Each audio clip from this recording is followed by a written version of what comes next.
Здравейте хора, аз съм Алекс и сигурно така ме виждате. И днес ще си приготвим яйца. И то не какви яйца, ами вътре ще има някои зеленчуци, които аз харесвам и имаме в хладилника. Така, тук сигурно не виждате много добре, но ще ви сменя мястото. За целта ще ни трябват яйца, колкото ще ядете. Аз ще взема едно и ще взема и още едно. Така, после ще ги измия. Ще ни трябва олио. Ако сте малки, по-малки от мен, помолете някой възрастен да ви сготви. Дори да не е по моята рецепта. Ей, сега се връщам.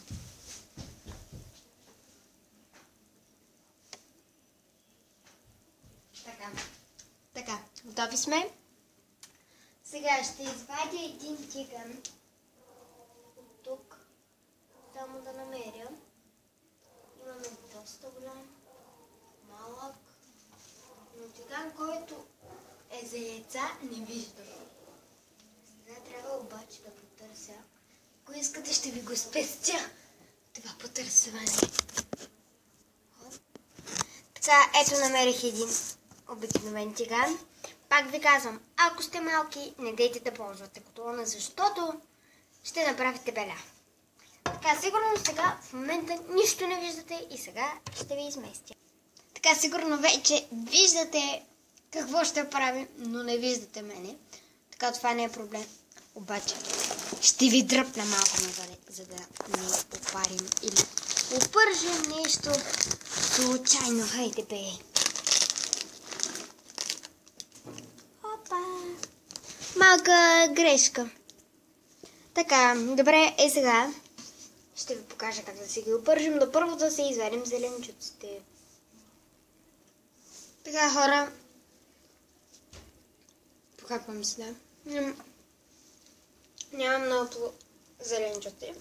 Имам само малко опс, лук и малко пеперка ще нарежа, защото доматото не се пържи, краставицата, айсберга. Те могат да се печат към събоите, там сандвичите и така нататък. Но не и да се пържат, защото ще стане адски гадно. Да, и само това ще пуснем вътре. Ще видим какво ще си получим. И нека започваме. Така, вземам си двете яйца и отивам на мивката. Снимам ги и ги изтръсквам. И първо трябва да взема една кърпичка. Нищо. И внимавате да не тръгнат надолу. Така. Опитвайте се да махнете абсолютно всичко от котлона. Така. Ето гулка. Сега съвсем малко ще се отрежа.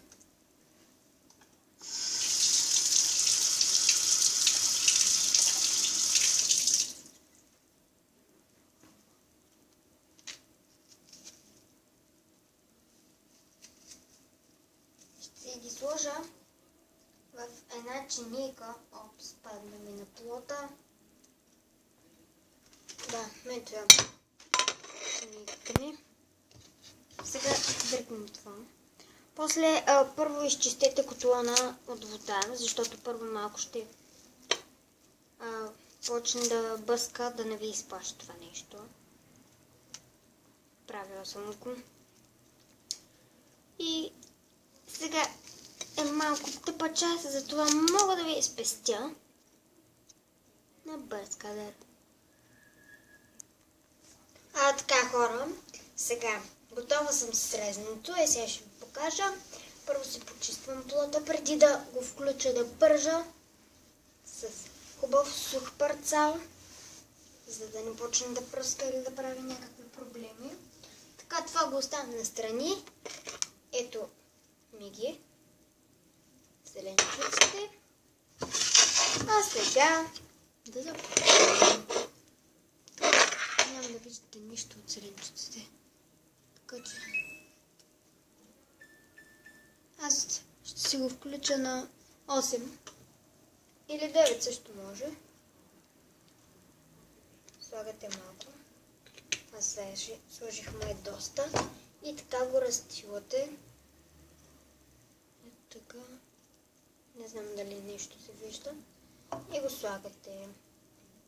Нага, щом сложите, подсочавате на бързичко и яйцата. Това трябваше да го направим преди това.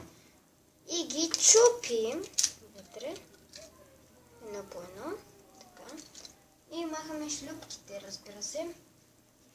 Така да подсуша и другото, защото вече почва да се оформя нещо.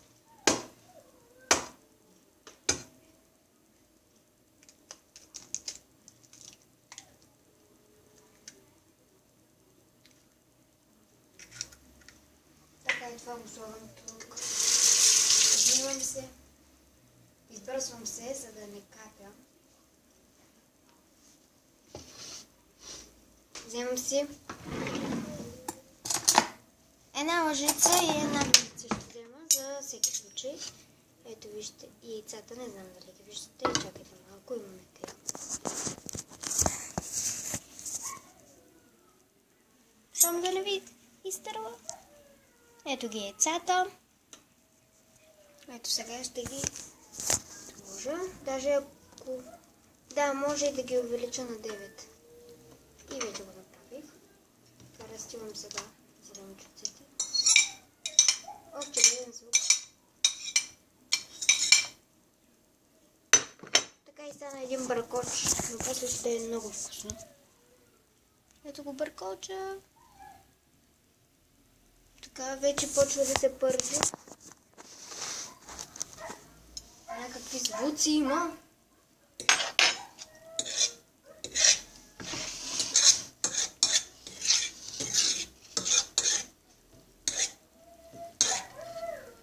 Не е трудно да готвите, само да желаете. Ще можете да направите всичко. Ето вече почва да се първи даже. Трябва постоянно да го бъркате, да не застоява, защото се слепва. Така, сега бъркоча може и да не го виждате много. Но кой да махне чинията ли? Почва да пръска. Това няма да ви контрофира. Ох, сега това ще се пари. Ще ви пръска. Нищо не стане. Само да го бъркате постоянно. Това ще е много добре. Дръпнете всичко. Ако имате още един котлон, е много добре. Той да е изключен, да е без нищо, защото после направо изключваме той, на който се пекат зеленчуците с яйцето и го вкарваме по-навътре, да не ви отвари. Ето хубаво замириса. Така. Не знам дали питате нещо и много съжалявам, но после резултата вие ще го видите.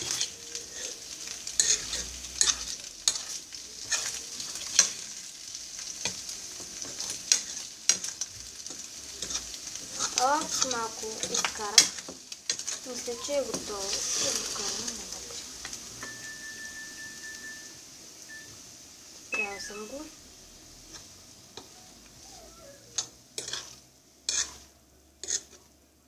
Така, сега го оставяме да си отпочива.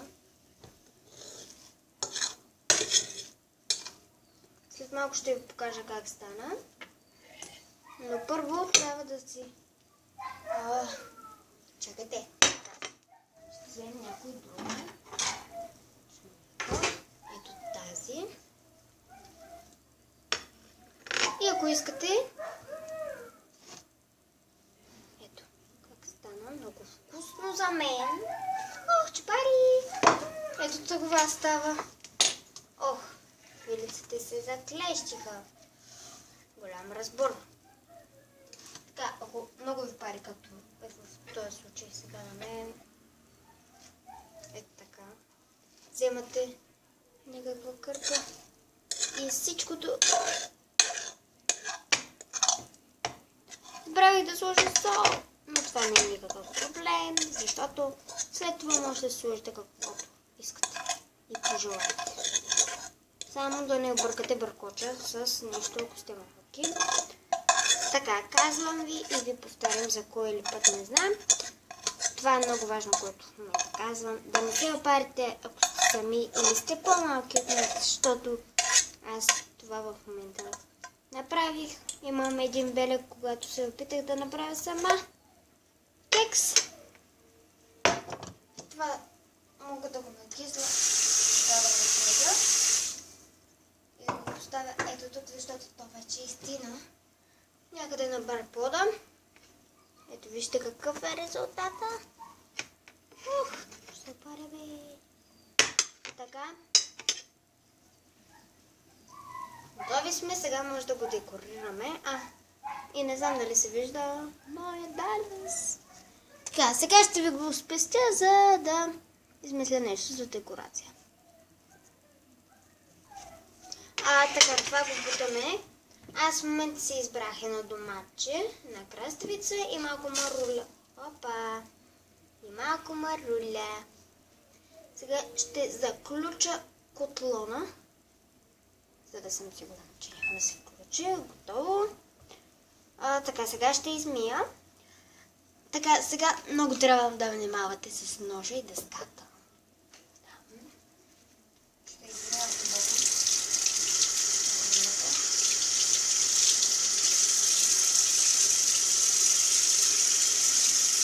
Сложа ето тук на чистия плод.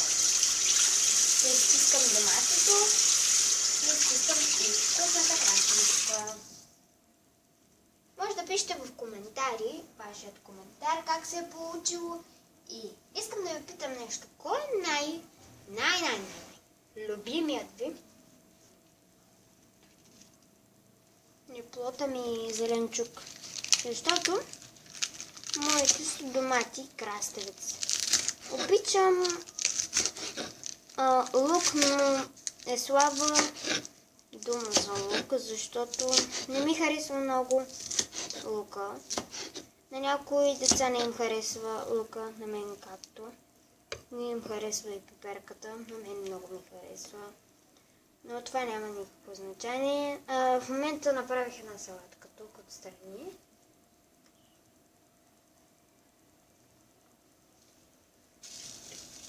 Опа! Салатката се стопи. Не цялата, ами едно малко парче салатка. Така отстрани сложих салатата. След малко ще ви го покажа, като е готово цялото. Имаме си краставица. Ще отчупя задното. Ето така. Това ме напомня за нещо, но в момента не е показване.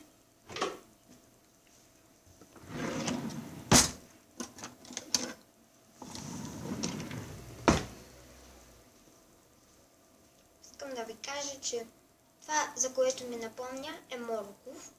Морковата е по същия начин, както е това и много може да сбърка, ако има някой баба, която не вижда, не познава цветовете и да каже: да, това е моят морков, който търся за яденето ми. И затова се засмях. Казах, че сега не е време за казване. Шеги, защото в момента готвим. Аз бързам, защото съм адски гладна. Мама работи и в момента няма как да ми направи нещо за ядене. А най-лесното, което мога да направя, е това. Мога да направя макарони, спагети, но това мога да ви го покажа в друг видео. Така, сега почти обедих.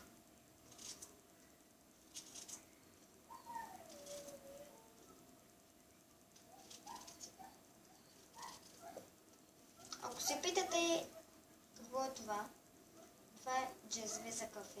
В момента го използвам като булкук, защото булкук. В момента нямаме кошче, защото нашето кошче се изчупи и трябва да ходя да взема от Lidl, между другото. Това ме подсети.